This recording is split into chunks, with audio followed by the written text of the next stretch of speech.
Brats, we are checking out something absolutely awesome that I've wanted to check out for a really long time on the channel. But before I show it to you, I need you to do me a humongous favor. First link in the description, YouTube channel, The Final Precursor. He loaned us a Valve Index. Please go check out his channel right now. Hit him with some likes, subscribe, comment, tell him you're from JayBratt. Let's check out a Valve Index.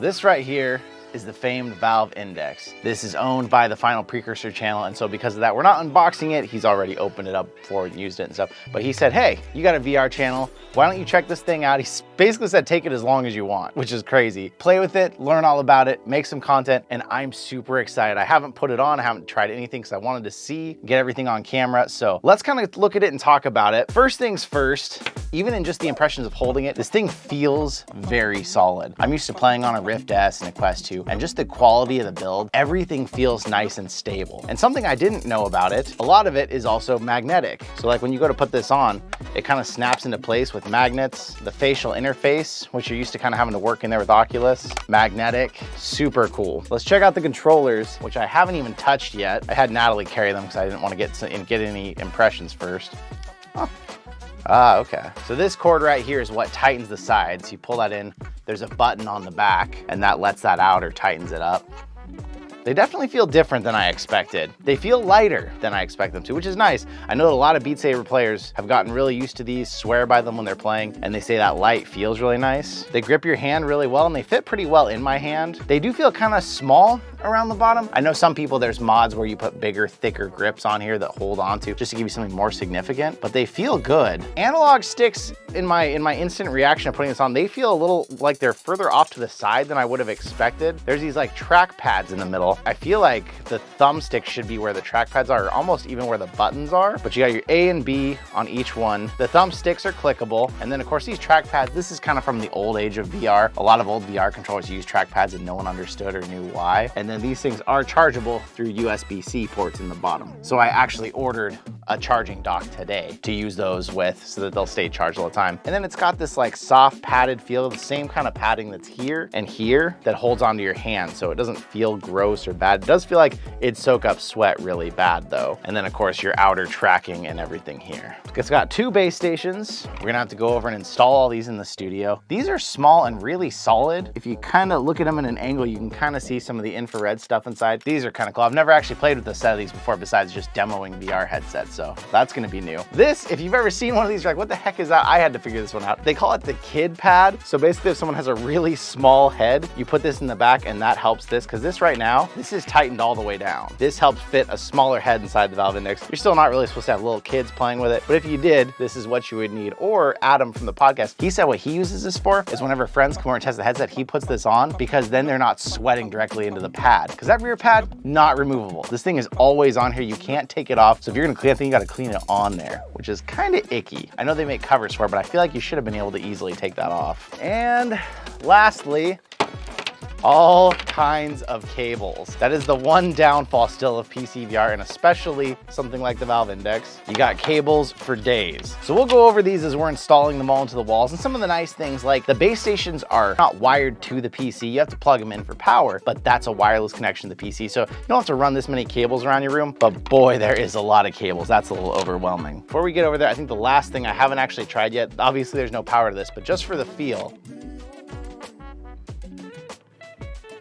I'm really excited because everyone says these open back headphones that are hanging off the sides, or speakers, whatever you want to call them, have amazing audio quality. They never touch your ears. They actually hang off, so there's a gap here to make it really immersive and also help people who get motion sick, because having something covering up your ears and blocking out the outside world can make that worse. There is an incredible amount of nose gap around my nose looking through here. I mean, I can be like, hey, what's up? I know there's some aftermarket covers that can help that if you don't want that breaking your immersion. This does have kind of a nose guard. Maybe my nose is just the wrong shape or size to do anything with that. But I mean, you look at that and that's nowhere near touching my nose. We are gonna be checking out some aftermarket parts and stuff in the future, but let's go set this thing up in the studio and test this out for real. Setting up the base stations first thing. These are base station 2.0s. Pretty easy to just take them off the mount. Here's what we're gonna do. You just unscrew the plastic and then the ball joint pops out. I'm gonna set this aside and then I'm gonna take this and install this up there. It's got 2 screw holes here, which actually haven't even been popped out yet. I'm not sure how that's possible, how they put them up. They do make aftermarket ones of these. Kiwi, tons of companies have them. We're gonna use these stock ones, but I kind of wish I had ordered some of those just because I feel like with this kind of space and setup, it might have been a little easier than what we're gonna try and do here. So I'll get up there and install this thing real quick.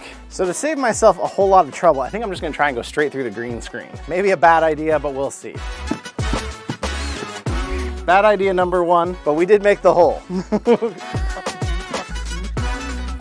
May have made the hole too big. I'll try to put the other screw up and see what happens. Woo. There we go. 3rd screw hole made it work. God, it's hot in here. There is a power outlet somewhere back here we're gonna have to go dig for. So I'm just gonna run my cable down behind the green screen to keep everything clean. After some trial and error, 3 screws ended up going through the green screen up there to hold this one in the corner. The wire's running behind and down to the power. And then we got one more base station over in that far corner over there. This one was a little easier. Ran the wire just down between the tiles, plugged it in. We've got full power. So let's go hook up the index now, I guess. So we're at the step here where we need to turn on the controllers, put them somewhere where they can see. I've charged up both the controllers. I'm gonna press these buttons. It makes a nice little pleasing sound, turns on the blue lights, and now it wants these to be somewhere where it can see them. So I'm gonna just put them hopefully in the center and find out if we're actually set up in a way where it can see. Locate your monitor, stand in front of the middle of your cleared space, point your controller at your monitor, and pull the trigger with your index finger to continue. Now we have an unusual setup, so we might set this up a little differently than they say, but for now we'll follow their steps. Okay, next. Got all this junk. Locate the floor, place both controls on the floor visible to the base stations, then click the calibrate floor button and wait while that completes. On the floor. I must have figured it out because I didn't have to click the calibrate floor button. So we'll create some boundaries. Define it as large as possible, also free of any obstacles that may impede your movement while wearing it. This is what's gonna get a little tricky. Hold the trigger as you trace out the outer perimeter of the space with the tip of the controller. Now, ideally, I want to set up both zones as eligible space to play in because I wanna be able to go to my desk and do stuff from there, but that does pose the problem of this end of the desk being here. So we're gonna see if it'll kind of let me get away with that. Right now, it looks like both controllers on the screen are looking really good.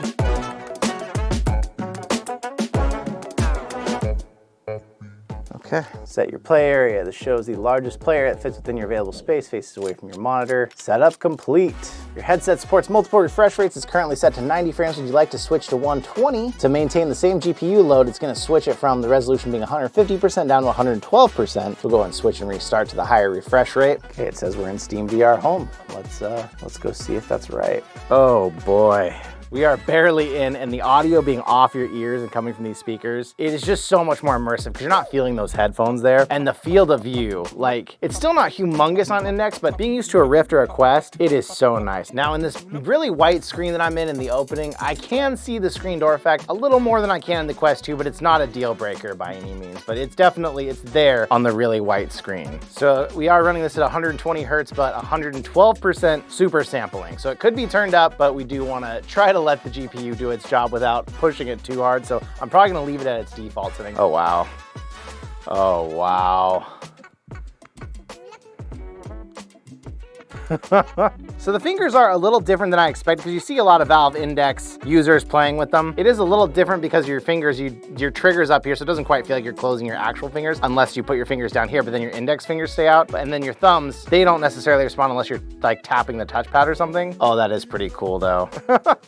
Grabbing the rail feels really weird. Oh, the graphics look so good though. I'm having a weird problem. I may have to restart the game for my right hand is trying to be the hand that controls my movement and my left hand is doing my turning, which feels really wrong. But we're not here to play the game. We're here to see what the headset has to offer. So I'm gonna try and just get by for now. I gotta say, like, I played this on the Rift S originally, and being on the Index, this feels so much more immersive. A big thing that I care about in VR that a lot of people I feel like still don't, because a lot of headsets don't try that hard, is the field of view being more realistic. realistic. This still cuts my vision off. There's still black off to the sides, but it's much wider than what I'm used to on the Rift S or the Quest 2. So that really helps. If I get the headset fitting a little closer, it might even feel a little better. So I might tighten that up just a little, just for the effect. I am getting some fog, which I mean is normal and natural since the headset's still cold. I don't know why it's doing this weird thing where my hands are backwards. Oh, everything looks so good though. I kind of want to try and grab this pigeon.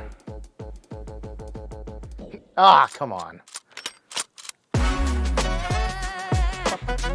Okay, that is cool.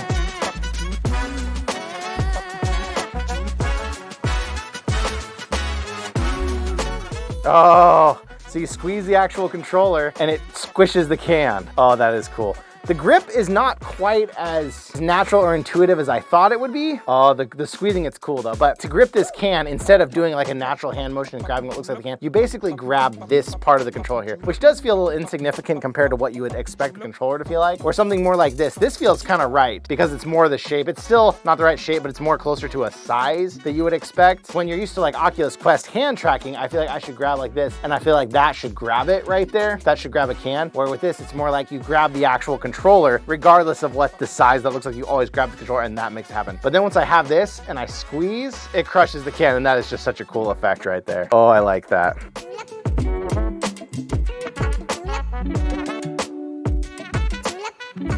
Okay, that feels good. You quickly get used to it, but like I said, it is weird at first because you basically, if you want to grab something in game, you just grab your actual controller. So it doesn't matter how thick or huge whatever it is. So like, let's try this cup over here. The cup looks like I should be able to grab it with, you know, a pretty big size hand, but I don't. I have to grab all the way down to the actual controller size. So it breaks the immersion a little bit, but it is still really cool being able to see, you know, being able to see, do whatever you want with your hands here and it shows up. The thumbs are a little weird because you have to put them up here instead of like down here. Like right now, if I'm doing this, I have to go up here. There we go, to make the hands look right. So it's still not exactly right to your hand motion, but it is really awesome. We'll switch off and we'll try something like Beat Saber, play around with the tracking a little bit. And then I'm gonna take a few days and I'm gonna play games on my own off camera, and then I'll come back with final thoughts and everything about this. But let me switch games here real quick. So the Valve Index is one of the headsets that still has a trackpad on them, which we're seeing less and less trackpads as we go. But something cool they kind of do with it to try and simulate what the trackpad can do. If I aim at a menu, it turns into like a scroll wheel for a mouse. If I move my thumb back and forth like this, it kind of looks and makes the feedback like I'm scrolling a wheel on a mouse, even though I'm just rubbing a pad back and forth. But those vibrations that it's doing actually adds enough that it kind of is convincing because I can see it and I'm feeling it move, that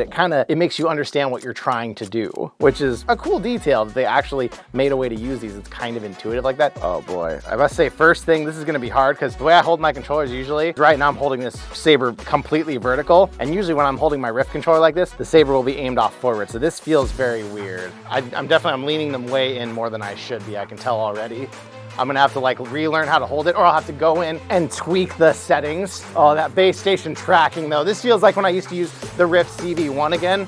This is just so much better than inside out tracking. For something like this, it takes a lot of precision. It will definitely take some adjusting, but already I feel like I'm getting a much better score than I usually do on my Rift or my Quest, even when I don't feel used to this at all. It's also really nice to have the speakers off your ears because you just stay cooler. It's supposed to help people who actually get motion sick maintain their equilibrium, being able to hear what's going on in the outside world. Oh, I missed my first note right there. I'm gonna have to adjust my Guardian somehow, the sensitivity down, because it keeps showing up. And I'm someone who relies on a Mac, not my actual Guardian. The feedback is not overwhelming. I was hoping the vibrations would be a little harder inside the controllers. That's probably something I can adjust in Steam VR, but it still does feel significant when you're used to the Rift S, which has barely any vibration. This still does feel nicer than that. Yeah, 94%. That's really high for me. So the tracking is making a big difference, even if I don't feel like I'm used to these controllers yet. Boy, it is nicer being able to see off to the sides far. I mean, I can see my hands all the way out here, which on the Rift S, I'm pretty sure is more like there.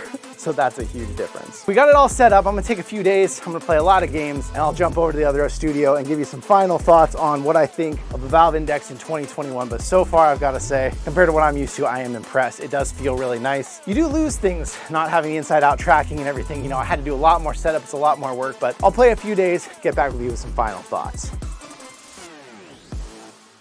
So let's talk about final thoughts after 10 straight days in virtual reality, most of the time spent inside the Valve Index. So I think we are definitely very prepared to tell you everything about this headset. Let's start with the good stuff. Audio is amazing. Not only does it sound really good and really crisp, but never having anything touching your ears is a benefit I didn't really realize existed. Having these off your ears all the time, one, that helps people with motion sickness not get as sick, not having something pushing on their ears and making them hot. Two, everything feels much more immersive because you're not noticing, oh, I have headphones on. You already have something on your face, back of your head. It's one less thing to have to feel, and it makes it feel like the sounds are really coming from an open room. It sounds like you're really there. Visuals are quite good, although coming from a Rift S, there is more screen door effect, but the visuals themselves are really crisp, really clear field of view. That extra bit off to the sides of your peripheral vision you see definitely makes it more immersive to me than any current headset Oculus has. The headset itself is heavy, but it's surprisingly comfortable the way they designed it, especially for not having a halo strap. I mean, I wore this thing for hours and hours, days upon days, and I never had any real neck ache. It has pass-through because of these cameras. That's another cool feature if you activate it, because if you're trying to do something quickly and you don't want to take your headset off, tap that system button twice on your controller and you switch to full color pass-through. It's a little wonky, things don't exactly look like real life, but you can at least see what you're doing to quickly do something. The controllers take some getting used to. They're not what you expect with how they hold onto your hand and how you grab things. We'll talk about that more when we get to the cons, but the actual controllers themselves, they do feel nice on your hands. They're comfortable. There's a little click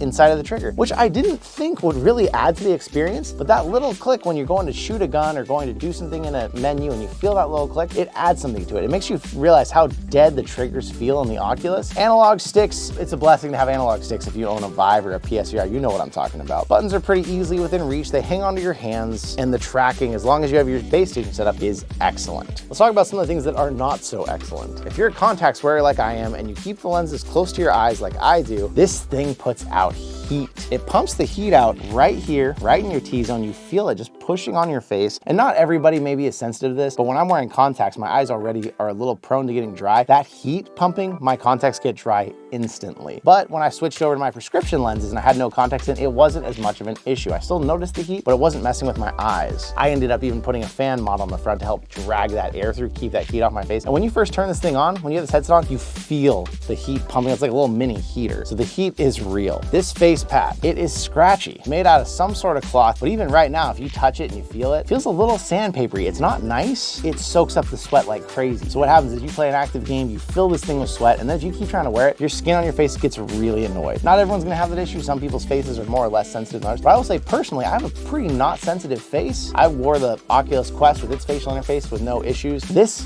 did not feel good after a few days of that. The rear pad, you can't even detach, so you can't take this thing off very easily to wash it. I mean, you can detach it if you rip it off there, but it's not meant to come off easily. It soaks up all your sweat too. This thing, if you use this as a fitness headset, it gets gross and it's not very easy to clean it. The cable is putting a lot of power, a lot of graphics, a lot through it, so it is thick.